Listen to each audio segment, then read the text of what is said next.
Have you seen this episode's rehearsals? How could I miss them? All you hear around the studio is that Lycepian droning on and on and on. I know. I didn't think anyone was more in love with the sounds of their own voice than Dennis. Right? All I know is if Morn's going to be on the set when primetime airs, we'll be the laughingstock of the business. I don't know about you, but I'm not letting that guy drag me down. I don't understand it. Even Kirkvat would have been a better choice. The man's a lech, but at least he's sober. When he's working, anyway. I wonder where Cosmodian is. He must be loving this. I know I would. Yeah. I don't know what get into the captain. He's usually such a joy to work with.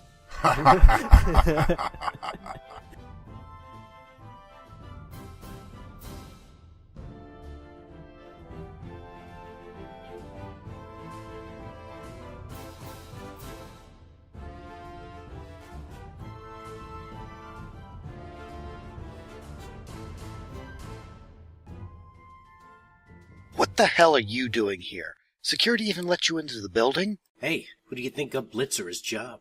So, how's the new gig? If you've got something to say, spit it out. I have an editorial tonight. Congratulations. What's it about? It's about the Pope's extensive retirement package. I see the swelling went down. Didn't improve anything. Look, I was thinking. I might have been a bit hasty in replacing you. I know I could have handled it better. Say it. I was being kinda selfish and Say it. I was an asshole. Is that what you want me to say? I was. I freely admit it. I was a piece of flaming, festering crap. A pile of the most vile, steaming Magato dung, the like of which the galaxy has ever seen. Is that it? Is that enough? If you need me to beg, I can do that too, but please, come back. I'm sorry it would have done, but okay. Can we get some ice cream on the way? Sure. Come on. The Pope, huh? Golden parachute?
It's a light news week this week at PrimetimeUGC. Ultra Spotlights return, triple updates, and more tonight on the news. The newscast is also brought to you by Mr. Breen. Flash freezes 99.9% of household bacteria in a microsecond. Tonight we start off with a late addition to Triple, which potentially fixes issues with space animations, and also adds a large number of assets, mostly TOS, and one transporter room. In a move that might surprise many, a transporter asset has finally been added for authors to use. Go forth and rejoice. Of course, as soon as it makes it over to Holodeck. Foundry Challenge number 6. Voting for the Thalians has begun. From now until March 20th, voting is open for the Foundry Challenge. Go to the forums, read the various missions, play them, and vote so that one may be chosen as a spotlight. And, speaking of spotlights, this week we had one new addition, The Infinitesimal Frontier by Doxium, which is a Federation mission, and the return of several older missions, those being Dead Men Tell No Tales by Avaris, a Klingon mission, Left to Die by Tiuz, a Federation one, and Krios Falling by Alien du Jour, a Klingon mission. Updates were made to the role-playing roundtable and to the PvP boot camp. These can be found in Star Trek Online's news section. Also, we had Embassy Project number 4 announced. This is a visual update to the Ops Center of the embassies, which adds more holographic displays. And finally, in interviews, Dan Stahl was interviewed by Stoked Radio and also by Digibytes, and Cryptic's Goatshark was interviewed on Subspace Radio. And that is the news.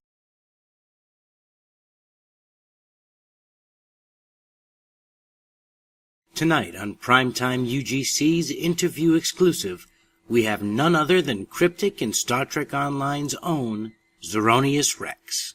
So we're here with Zeronius Rex, who is... What's your title these days? I am, same title, still producer on Star Trek Online. And what do you do? Sometimes I ask myself that same question. I am in charge of the ship team, the effects team, the foundry, and the live releases, if you will, like all the builds and, all the weekly updates, etc. That's me. Not much then. Yeah. No. Well, I suppose we might as well start off by jumping right in. And the question that a lot of people have always been asking is, how long does it take to sort of to take an asset, whether it be an existing asset or something that's being made from scratch, sort of thing, to put it into the foundry? The answer is kind of it depends. If an artist is making a new asset and they have the time on their schedule to add it to the foundry, it would take the artist, I don't know, maybe an hour to add something. And I assume that's on top of the rest of the creation process of it. Right. No. This is for a thing that's already made. Because to make an asset, for example, one of the bridges for the ship, right? It'll take about a week altogether to make that, and that's assuming that we have most of the pieces already made. So you have something like when we did the original series bundle and you got that bridge and ship interior, that took, 2 weeks or more, I think, of art time to create everything. It may seem to people without art experience like that's a long time, but it's a lot of iteration. You can't just throw things together. I mean, there's the process of and then you have to get everyone to look at it. It has to be within the budgets of the game, meaning not monetary, but visual effects and graphics budgets. It can't be too expensive, as we say. Otherwise, it takes forever to load, and people on lower end machines are yelling at us.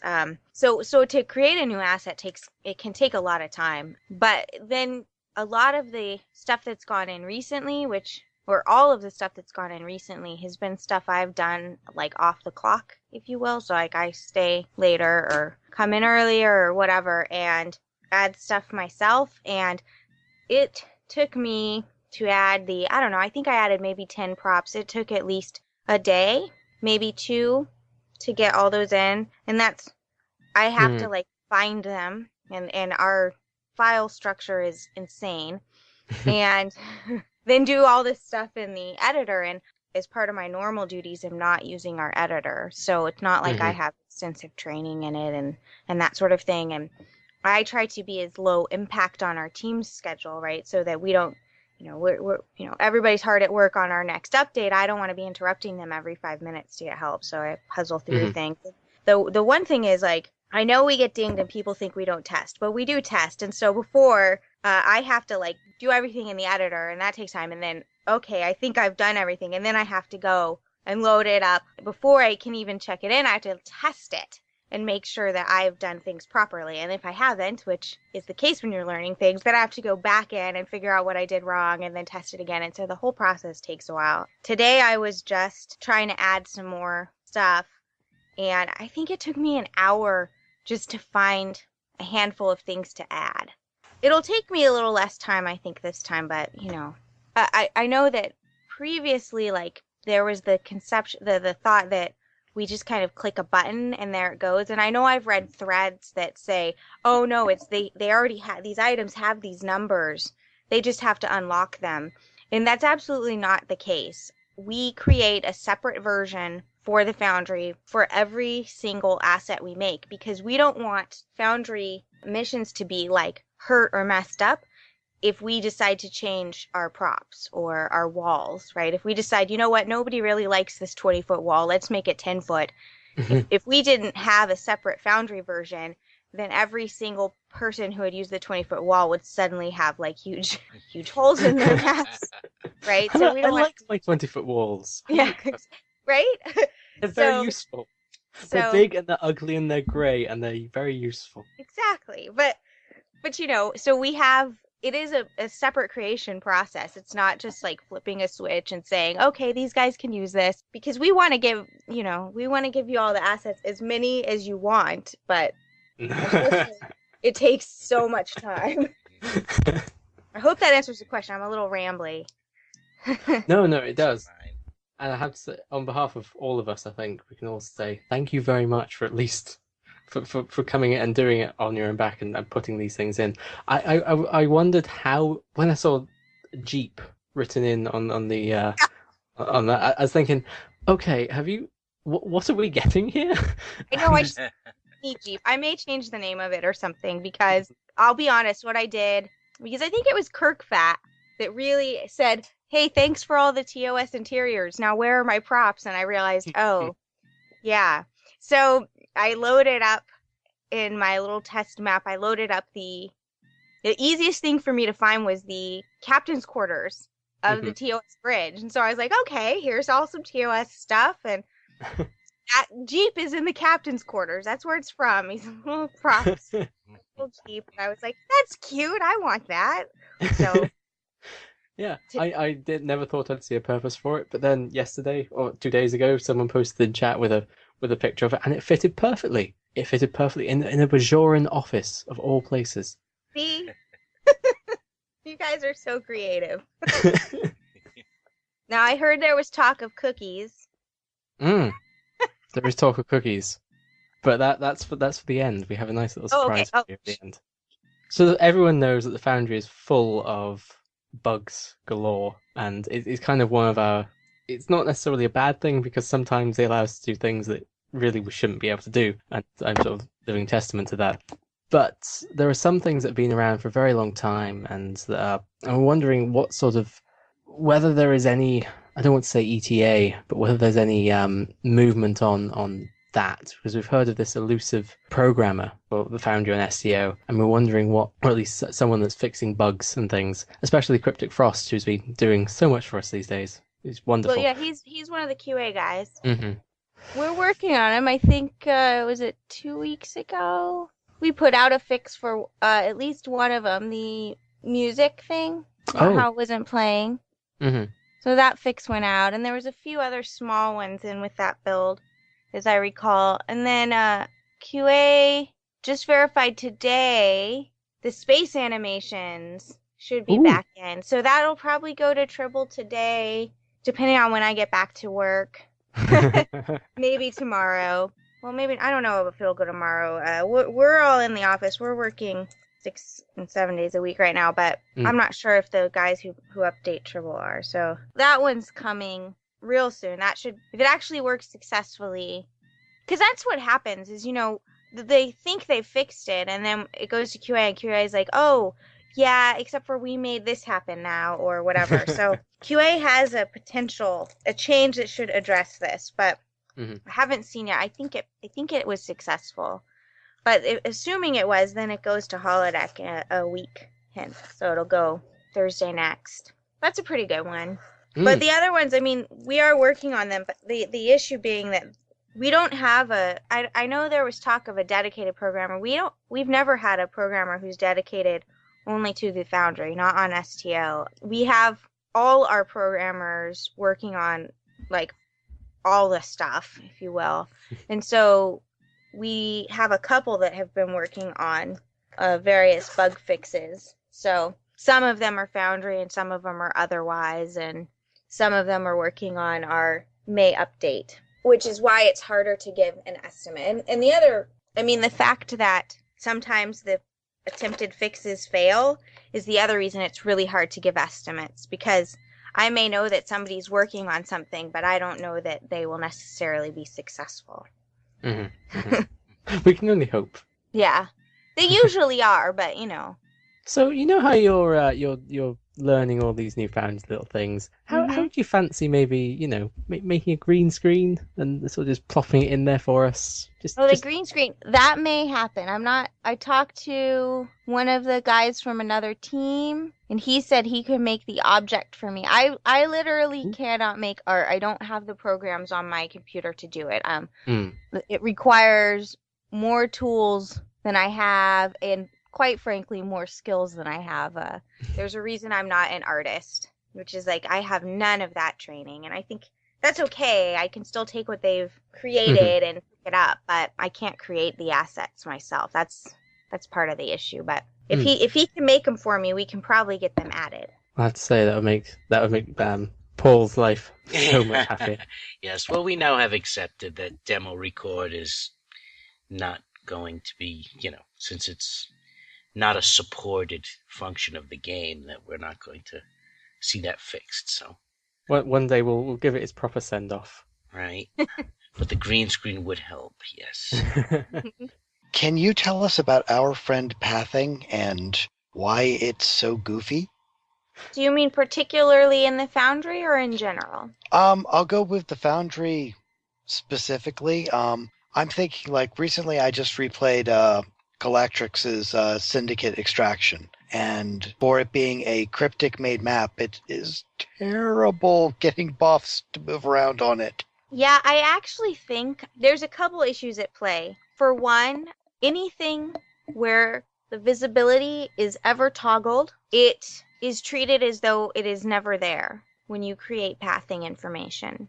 And that goes for both regular cryptic main missions and it goes for Foundry missions. So I've seen talks about this before and I explained it at the time, but like supposing you put down I know a lot of people like to try to create their own interior, sort of like ship interior, and they do it on another map, like 10,000 up from the ground or something.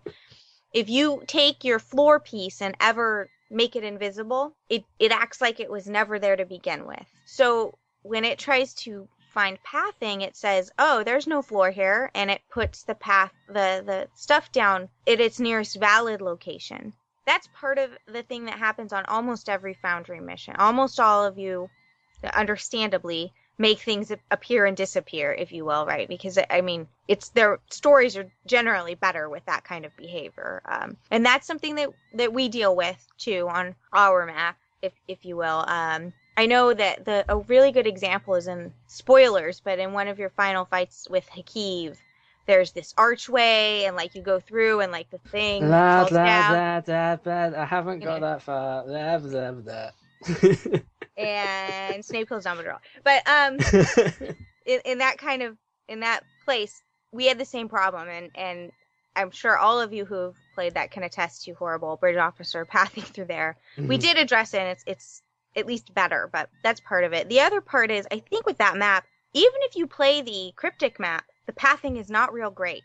So I actually had sent that one to the artist to look at, because I think it's basically like the ramps are at such an angle that it doesn't like to path on them.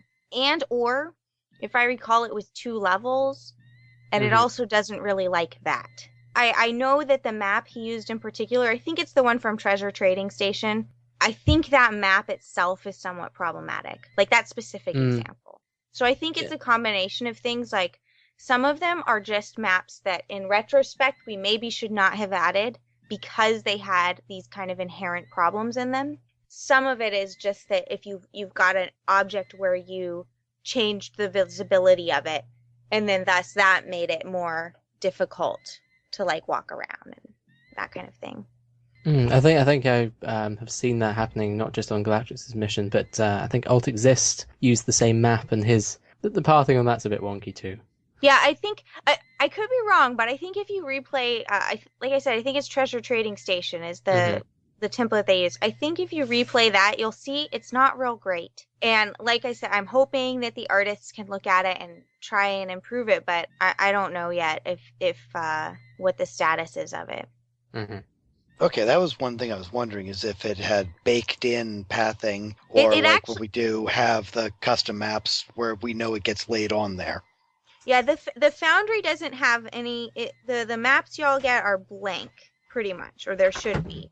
It should not have any pre-made pathing info. The last step of publish, where it reports back in like tiny increments, it'll say the one part where it realistically gives you the percentage updates. That's it's doing all the pathing stuff, right? And so the more ground maps you have, the longer that part takes, because it has to calculate that all right then. And quite frankly, that is why pathing is not good in preview, because it is literally done in publish. And we've talked about maybe trying to have a button that says, okay, do the pathing right now for this map, but then you'd have to wait every time like the thought was, do we want to do that in preview mode? But then you'd have to wait every time you wanted to preview the map for it to redo the pathing, because every time you move an object, it'd have to recalculate it. I think that we've floated the idea of having a button that you click that says, okay, I want to see how the pathing is going to work, and then you'd have to wait for it a while, and then you could check it out. But I don't know if they ever made that happen, just because it was kind of a confusing idea to most people. I think there's something weird with pathing in that I don't know whether it's just me imagining it, but after I've published a mission, and say I unpublish it or I'm just editing it, the pathing will be a lot better in preview. So is that because it's probably loading it once it'll load from the published version, I think. Right. That would be my guess. But then once you change it, so if you moved a whole building to a different place, and you could play around with that and see if I'm right about this, but I think if you said, okay, I'm going to take this whole big fat building I made and move it 50 clicks to the left, I bet if you went in, the pathing would all be off by about, 50. They'd be trying to walk into walls or... Oh, they'd be all derpy and cute. Yeah. That pretty much sums it up. As somebody who does all the things with lots of Zs and everything, do you ever actually get time to play in the Foundry? Both with never playing a mission? I lately don't get time to do anything that is not like work or sleep or eat. Pretty much. Right now, I get one day off a week, and usually that's spent doing laundry. I know, it's a glamorous life in the video game business. So basically, I mean, the only playing of anything I've done is I don't know, Plants vs. Zombies on my phone, or the occasional 10 minutes of Katamari on my PlayStation. So I just haven't had Plants vs. Zombies Foundry mission. Yeah, no. So I will say this: that's in addition to, as part of work, playtesting the upcoming update. So I don't want it to sound like I'm never in Star Trek. I am. It's just in a work capacity. So we'll be specifically checking out, new content. How do we like it? How does it feel? What should we change? That kind of capacity. But getting in and playing, actually not enough time. I did watch Salami Inferno. I sit next to him, and he was playing through the latest Foundry Spotlight. But before it was the Spotlight, is it Infinitesimal Frontier? But Infinitesimal Frontier. He really loved that, and I looked at it. It was this looks pretty awesome. So I'm hoping I can get some time soon. I think our long weeks will probably end in next month sometime. Sometime in the future. In time for my birthday, I'm hoping. All these updates are coming in May, and I assume you're going to be really, really, really busy. But after May comes August. Are you going to get to go to Las Vegas this year? You know what? I'm not sure yet. I didn't go last year. I know. And it seems like I missed a pretty good time. Which is... You're not the only one. Grumble, mumble, grumble, mumble. Yeah, so I'm not sure yet if I'll be able to. A lot of it depends. I actually have a relative who's having a baby this year.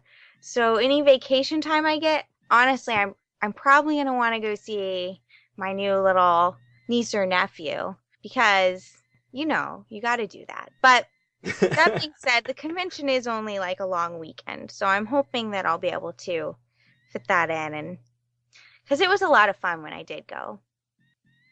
Only other thing I could say, and this will require a yes-no, would be on what it takes to be a qualified mission. Because I know Zorbane's still having his issues with Duratanium Man. How many reviews does Zorbane have? I want to say it's up at least over 100 on it. Because I believe me, I see those reports and I take them seriously, because the whole reason that we wanted to do something like this was like as a positive thing, to make it so that we could, there's actually a really good reason now. You don't have to get some silly wrapper mission. You just play and you get rewards. And so we want that. And we were trying to change it. I think we finally did, to make it more of like a positive thing too. So you could see, instead of it being negative feedback saying like this doesn't qualify, it would just be like, hey, this one does also. So we're looking at it, because it's sad that this big positive thing that we wanted to accomplish has kind of become this negative thing, which nobody wants. Okay. Then maybe we could go with a question of why the qualification exists now still? In light of now that everything rewards. Not everything does. It's still based on if it qualifies or not. Well, and that's... It's really, I mean, so we've listened to so many talk from Foundry authors who complain about grindy missions or about exploitive missions, and basically this was our way of being able to say, kind of prevent those without relying on the report button, right? Because the report button can definitely be abused, as I'm sure some of you have seen. And we don't want that, because that's bad for authors as well as for players, because now, they maybe couldn't play something really great. But the idea of having things qualify or not are so that people aren't just making this content whose sole thing is to just get, pass by what they see as a grind. Because we really don't think that playing any mission for 15 or 30 or 45 minutes or whatever it is a grind. And I would hope that none of you see your missions that way, right? Like, I think they're great. By and large, like, most of the stuff out there is fantastic. And I don't think it should be seen as a grind to have to play them to actually get rewards. So that's kind of to address that, like, before that concept was put in, I mean, you were getting the whole, like, click this console and bam, now your daily's done. And kind of y'all asked for us to make that not happen, and we did, right? See, the secret Foundry Cabal works. The one thing, I can talk about one thing that's coming up that you might like, because this is actually pretty good, I think. One of the things that we've been really working on and we've really taken to heart is the way that the search results are shown. Because right now, if you search by top rated, it's just a flat rating. Meaning if you have a mission that's been played 5 times and it has 5 stars for each of those, it's ranked higher than, say, something like Galactrix's Syndicate Extraction, which may have, 4.5 stars but played 20,000, 60,000, whatever, many times, right? And that seems kind of unfair, right? Because sure, 5 people thought this one was worth 5 stars, but if you had 40,000 out of 60,000 people think a mission is worth 5 stars, it's probably a slightly more accurate rating. And so what we're doing is we're updating our sorting to take the number of people who've reviewed it into account. So now this is not characters. This is not like one person doesn't count multiple times. It's basically like per account, as it always has been. But it'll work more like, say, something like Reddit or Dig, where, the upvotes, it floats up. And so if you have, it'll be like a quality rating rather than just a flat star rating. So the missions that really have stood the test of time and gotten tons and tons of positive reviews will be at the top. So they may have like a rough average of 4.75 stars because they've had 40,000 people play them and a couple hundred voted them down, right? But they'll rank higher than one that has 5 stars, but it's only had 5 people. I hope that makes sense. I hope I'm explaining it well. What we did to test this out is we imported all of the projects from Holodeck onto someone's machine at work, and then checked it after this change was made, and I think the results it returned to me looked fairly accurate. When you look at top rated, what you really will see is the ones that have consistently been top rated. I think it will actually help players find the really good content rather than the really grindy content, if you will. The other thing it made me worry about was how will this affect new missions? Like, but if you sort by new, it still will show you the new ones.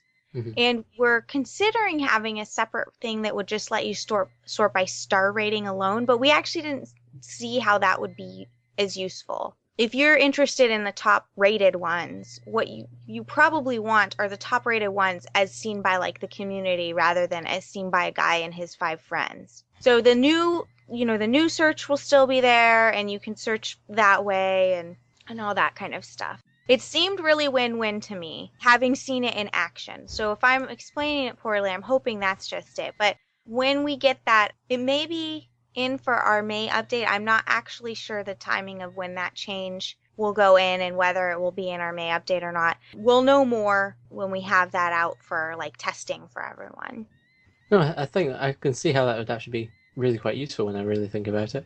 Yeah. On the surface, it sounds a little bit sort of, like you sort of said, I was worried about the new missions or even just people that are sort of midway.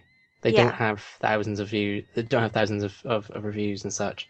But one thing I could think of would be, and just throwing the idea out there, is like the Google "I feel lucky" button. just have it, just click it, and it'll randomly come up with a lowly reviewed What mission. I feel lucky actually does, though, is just takes you the top result returned. So it would always take you to the same one, right? If you clicked "I feel lucky," it would always take you to, I don't know, I think the top one was First Cause Then Effect or something. It was one of Rogue Enterprises right now, I think, had the most plays. I get what you're saying, though, is have a button that's like, look, I don't care, just let me play some random one, right? Right.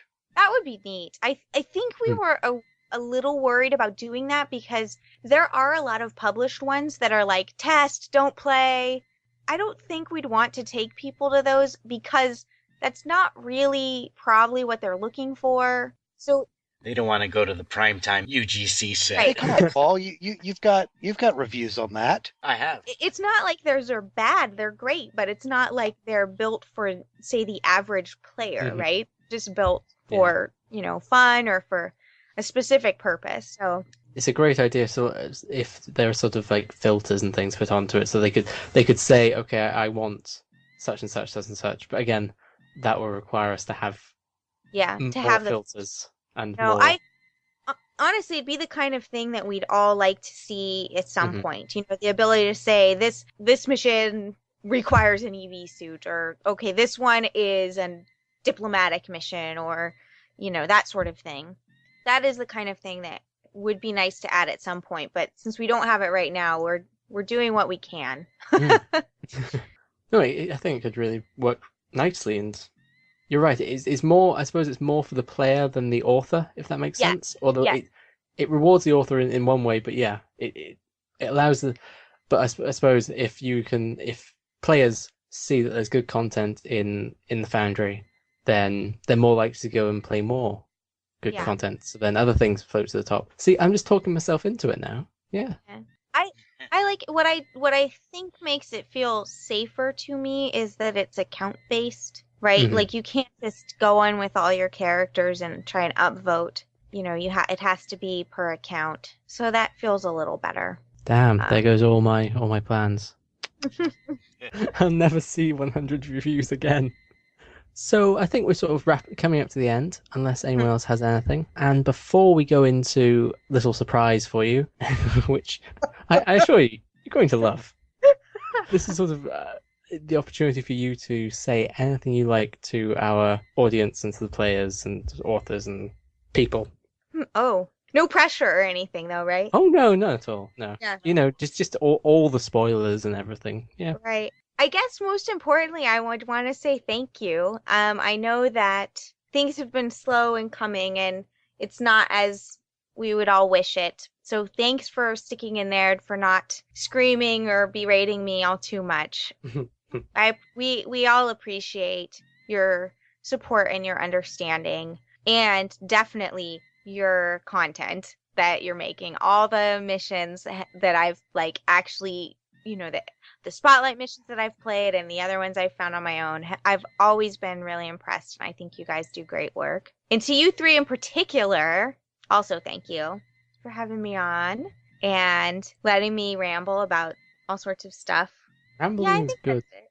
I'm really excited about our May update, and I hope that it brings lots of great things. Also, I hope more of you want the original series assets that I am putting in, because at work my computer, I have to come home to do these podcasts because I don't have an office, and also it's just easier for me. I'm fortunate that I live near enough, but at work right now my computer is just chugging along as I have my editor open. I've got this little map full of random original series stuff, so I hope somebody out there is happy with them, because I know I never add just the right thing. Like, there's always something about, but I'm trying.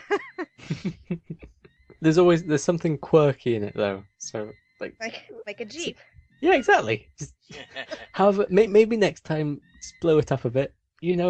Something we could put someone in, or give us some dolls that we can put in it. I could find dolls. It exists. Yeah. The Zephram Cochrane statue from Archer's Ready Room. See, yeah, that's encouragement to get the NX in now. See, ideas there. Usually, when we interview authors on PrimetimeUGC, we ask them a series of questions we call the Primetime Five. It's a little gimmick we borrowed from James Lipton. Mm-hmm. This year, we've decided to expand it to devs. So, we're going to ask you 5 quick questions that will only require one-word answer, although I suppose you can elaborate if you really feel the need to, and I'm sure you will, because they're riveting questions. They're deep, meaningful things that you really want to consider. But anyway, it should be quick and painless. Mm-hmm. First up, who's your favorite character in the STO timeline?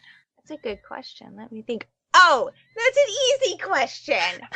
The one I gave my voice for, obviously. Monica Borg. Because she sounds so good. We didn't think about that, did we? Damn. Neener. But wait, more seriously, I really like Sulu. He's a wily guy. He's always hiding. Where is he? No one knows. I still don't know. I didn't even know where he last hid. I lost. No, that's my problem. I never found him. Anyway, Picard or Cisco? Kirk.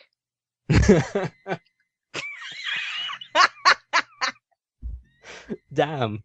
And we specifically didn't ask that question. Picard, if I have to choose one of those two. Or Janeway, also. We finally got her to say it. Yeah. Okay, how about coffee or tea? Tea, Earl Grey. Fine. Room temperature. With some sugar and milk. Room temperature, okay. No, I drink it hot, actually, but that would have been a bit too much. Understated, always better. So, what's your favorite mythical creature? And remember, there are 3 heads here. Probably the Liger, which I believe is bred for its abilities in magic. You do realize that's the wrong answer.